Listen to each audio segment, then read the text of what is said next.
Starship Troopers, a failed attempt at satire, and thinly veiled fascism. Starship Troopers, released in 1997, is a film that on the surface, appears to be a mindless action flick about humans fighting giant bugs. But beneath the veneer of explosions and gore lies a deeply disturbing message.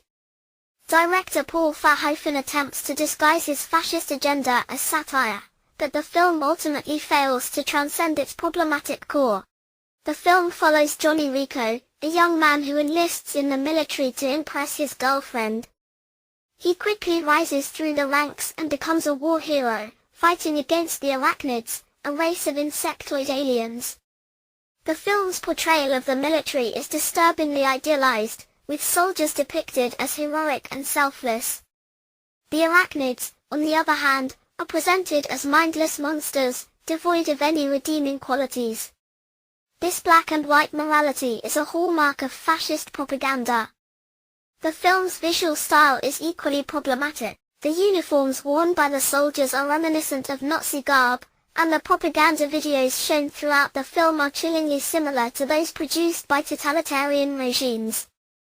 The film's violence is also excessive and gratuitous, serving to further dehumanize the arachnids and justify the humans' genocidal war against them. The performances in the film are uniformly wooden and uninspired. Casper Van Dien is particularly underwhelming as Johnny Rico, failing to convey any real emotion or depth. Denise Richards is equally bland as Rico's love interest, Carmen Ibáñez. The only actor who manages to make any impression is Michael Ironside, who delivers a scenery-chewing performance as Lieutenant Gene Raskzak. The film's script is riddled with clichés and clunky dialogue.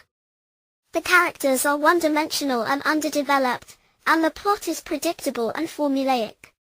The film's attempts at humor fall flat, and the satire is often heavy-handed and obvious. Starship Troopers is a deeply flawed film that ultimately fails to achieve its satirical goals.